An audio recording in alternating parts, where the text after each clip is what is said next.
Hello everyone, welcome to education rice. My name is Vardaram, school lecturer. आज मैं आपके लिए हिस्ट्री का पेपर लाया हूँ, हिस्ट्री के मॉडल पेपर 2022 के लिए और कक्षा 12। तो सबसे पहले हम बात करेंगे बहुविकल्पात्मक प्रश्न और फिर हम लेंगे इसमें लघुतरात्मक प्रश्न। तो रोज़ की तरह इस वीडियो को भी आइए करते हैं शुरू और देखते हैं कि आज के इस चैप्टर में, आज के इस वीडियो में कौन कौन से इंपॉर्टेंट क्वेश्चंस आपके लिए हैं। तो पहला प्रश्न है, 1857 के विद्रोह से पूर्व दिल्ली के कोतवाल थे। आपको बताना है कि 1857 के विद्रोह से पूर्व दिल्ली के कोतवाल कौन थे। ऑप्शन आपके पास चार है। पहला है गंगाधर नेहरू, ऑप्शन ख है अरुण नेहरू, ऑप्शन ग मोतीलाल नेहरू और ऑप्शन घ है जवाहरलाल नेहरू। तो इसका सही आंसर है ऑप्शन क, गंगाधर नेहरू। आप कमेंट बॉक्स में रोज़ की तरह आज भी देते जाइए अपने सवालों के जवाब और फिर से चेक करते जाइए।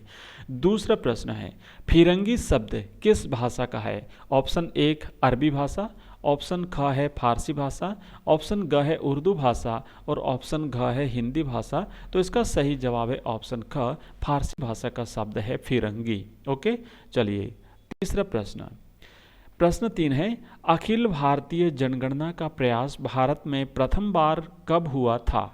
तो पहली बार भारत में अखिल भारत स्तर पर, पूरे भारत पर जनगणना करने का प्रयास कब हुआ था। चार ऑप्शन है आपके पास। पहला है 1772 ईस्वी में, ख है 1872 ईस्वी में, ग है 1786 ईस्वी में और घ है 1881 ईस्वी में। तो इसका आंसर जो है वो ऑप्शन ख है। 1872 ईस्वी में पहली बार भारत में जनगणना का प्रयास हुआ था और फिर उसके बाद में 1881 से नियमित रूप से प्रति 10 वर्ष के बाद जनगणना शुरू हो गई थी भारत में। चौथा प्रश्न, 1857 के विद्रोह का प्रारंभ कहाँ से हुआ था। ऑप्शन है आपके पास क मेरठ से, ऑप्शन ख बरेली से, ऑप्शन घ कलकत्ता से और ऑप्शन घ है दिल्ली से। तो इसका सही जवाब है ऑप्शन क, मेरठ से 1857 के विद्रोह का प्रारंभ हुआ था। पांचवा प्रश्न, ये गिलास फल एक दिन हमारे ही मुंह में आकर गिरेगा, यह कथन किसका था। ऑप्शन एक लॉर्ड विलियम बेंटिंग का, ऑप्शन ख है लॉर्ड डलहौजी का, ऑप्शन ग लॉर्ड कैनिंग का और ऑप्शन घ है लॉर्ड मुनरो का। तो इसका सही जवाब है ऑप्शन ख, लॉर्ड डलहौजी ने कहा था कि ये गिलास फल एक दिन हमारे ही मुंह में आकर गिरेगा। तो इसका राइट आंसर है ऑप्शन ख। छठा प्रश्न, ब्रिटिश काल में पहला हिल स्टेशन कहाँ बना। ऑप्शन क शिमला, ऑप्शन ख दार्जिलिंग, ऑप्शन ग नैनीताल और ऑप्शन घ मनाली। तो इसका सही जवाब रहेगा ऑप्शन क, भारत में ब्रिटिश काल में पहला हिल स्टेशन शिमला में बना था। सातवां प्रश्न है, शाहजहानाबाद को किसने बसाया था, यानी इसको बसाने वाले कौन थे। ऑप्शन एक अकबर ने, ऑप्शन ख है औरंगजेब ने, ऑप्शन ग शाहजहां ने और ऑप्शन घ है हुमायूं ने। तो इसका सही जवाब है ऑप्शन ग, शाहजहां ने शाहजहानाबाद की स्थापना की थी। आठवां प्रश्न, सती प्रथा को अवैध घोषित करने वाला कानून कब बना था। तो सती प्रथा को अवैध घोषित करने वाले कानून कब बना था आपको बताना है। ऑप्शन क है 1828 ईस्वी में, ऑप्शन ख 1829 ईस्वी में, ऑप्शन ग 1835 ईस्वी में और ऑप्शन घ है 1827 ईस्वी में। तो इसका सही जवाब है ऑप्शन ख, 1829 ईस्वी में सती प्रथा निरोधी कानून बना था। नौवां प्रश्न, कलकत्ता के स्थान पर दिल्ली को राजधानी कब बनाया गया।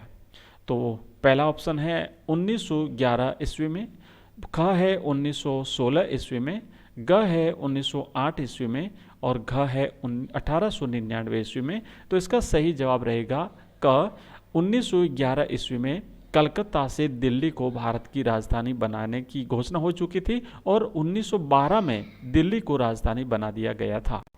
10वां प्रश्न है, प्लासी का युद्ध कब लड़ा गया था। ऑप्शन एक क 1755 ईस्वी में, ऑप्शन ख 1757 ईस्वी में, ऑप्शन ग 1765 ईस्वी में और ऑप्शन घ है 1857 ईस्वी में। तो इसका सही आंसर है ऑप्शन ख, 1757 ईस्वी में प्लासी का युद्ध लड़ा गया। और 11वां प्रश्न, भारत में रेलवे की शुरुआत कब हुई थी।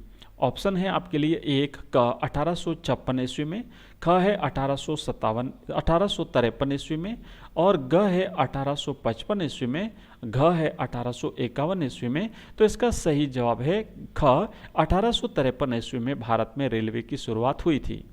तो ये तो थे हमारे बहुविकल्पात्मक प्रश्न, 11 प्रश्न हमने इसमें किए हैं। और अब हम करेंगे अति लघुतरात्मक एवं लघुतरात्मक प्रश्न।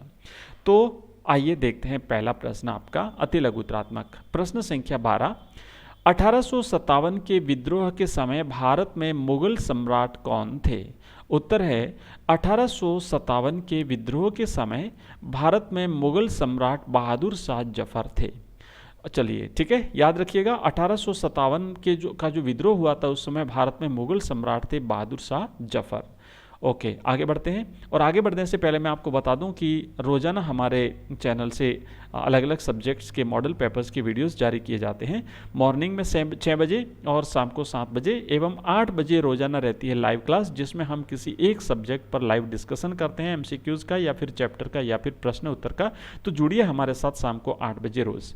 इस वीडियो की अगर PDF चाहते हैं आप, तो इसी वीडियो के डिस्क्रिप्शन बॉक्स में आपको एक लिंक मिलेगा, वहाँ से क्लिक करके आप इसकी PDF प्राप्त कर सकते हैं। आइए आगे बढ़ते हैं और 13वां प्रश्न देखते हैं। ब्रिटिश अधिकारियों ने 1857 के विद्रोह को किस रूप में देखा? उत्तर है ब्रिटिश अधिकारियों ने 1857 के विद्रोह को मात्र एक सैनिक विद्रोह के रूप में देखा था। उन्होंने कहा था कि ये एक सैनिक विद्रोह था, न कि स्वतंत्रता आंदोलन। जबकि कुछ इतिहासकारों ने 1857 के विद्रोह को भारत का प्रथम स्वाधीनता आंदोलन कहा था। आगे बढ़ते हैं और 14वां प्रश्न। दिल्ली पर विद्रोहियों के कब्जे का विद्रोह पर क्या प्रभाव पड़ा?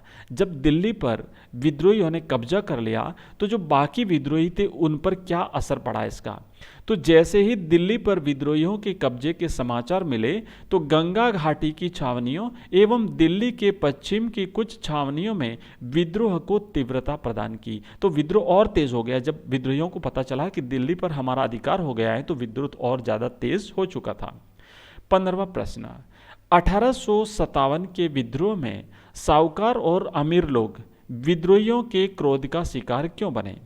तो 1857 का जो विद्रोह हुआ था उसमें साहूकार और जो अमीर लोग थे इनको भी विद्रोहियों ने अपना शिकार बनाया था। इसका कारण ये था कि साहूकार और अमीर लोगों को विद्रोही जो है वो किसानों का उत्पीड़क और अंग्रेजों का पिट्ठू मानते थे। उनका मानना था कि ये किसानों का शोषण करते हैं और ये अंग्रेजों का साथ देते हैं, इसीलिए विद्रोहियों ने इन साहूकारों और अमीर लोगों को भी अपना शिकार बनाया, इनको भी लूटा था।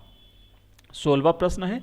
लखनऊ में ब्रिटिश राज के ढहने की खबर पर लोगों ने किसे अपना नेता घोषित किया? लखनऊ में जब ब्रिटिश राज के ढहने की खबर पहुंची तो वहां के स्थानीय लोगों ने किसे अपना नेता घोषित किया था? उत्तर है इसका लखनऊ में जब ब्रिटिश राज के ढहने की खबर मिली लोगों को तो लोगों ने नवाब वाजिद अली शाह के युवा बेटे बिरजिस कद्र को अपना नेता घोषित किया था। ठीक है, आइए 17वां प्रश्न है। गवर्नर जनरल के प्रतिनिधि को क्या कहा जाता था? जो भारत का गवर्नर जनरल होता था उसका जो प्रतिनिधि था उसे क्या कहते थे? तो गवर्नर जनरल के प्रतिनिधि को रेजिडेंट कहा जाता था। याद रखिएगा, इसे रेजिडेंट कहा जाता था। 18वां प्रश्न है। सहायक संधि कब तैयार की गई थी? सहायक संधि कब तैयार की गई थी? तो सहायक संधि 1798 ईस्वी में तैयार की गई थी। याद रखिएगा, सन महत्वपूर्ण प्रश्न है, पूछा जा सकता है। सहायक संधि 1798 ईस्वी में तैयार की गई थी। आगे बढ़ते हैं और 19वां प्रश्न। अवध की रियासत को, है ना, अवध की रियासत को किस सन में औपचारिक रूप से ब्रिटिश साम्राज्य का अंग घोषित किया गया? इसका उत्तर है कि अवध की रियासत को औपचारिक रूप से घोषणा कर दी गई। औपचारिक रूप से सन 1856 ईस्वी में ब्रिटिश साम्राज्य का अंग घोषित कर दिया गया था। तो ध्यान रखिए, याद रखिएगा, ये जो ब्रिटिश की रियासत है इसको औपचारिक रूप से ब्रिटिश साम्राज्य में मिला दिया गया था 1856 ईस्वी में। और फिर 1857 में विद्रोह भड़क जाता है, तो ये भी एक महत्वपूर्ण कारण था विद्रोह का। नेक्स्ट, अवध के अधिग्रहण के बाद 1856 में कौन सी ब्रिटिश भू राजस्व व्यवस्था लागू की गई थी? याद रखिएगा 1856 में ही अवध को ब्रिटिश साम्राज्य का अंग घोषित किया गया था और अवध के अधिग्रहण के बाद 1856 में एक नई भू राजस्व व्यवस्था लागू की गई थी, उसका नाम क्या था? तो अवध के अधिग्रहण के बाद 1856 में एक मुस्त बंदोबस्त नामक भू राजस्व व्यवस्था लागू की गई थी। ठीक है, तो उस व्यवस्था का नाम था एक मुस्त बंदोबस्त। ठीक है, तो ये था हमारा आज का वीडियो जिसमें हिस्ट्री के महत्वपूर्ण प्रश्न हमने आगामी परीक्षाओं की दृष्टिकोण से देखे हैं। तो अगर आपको वीडियो पसंद आया हो तो चैनल को सब्सक्राइब अवश्य करिए, अपने मित्रों के साथ भी इसे शेयर करिए। Thank you very much.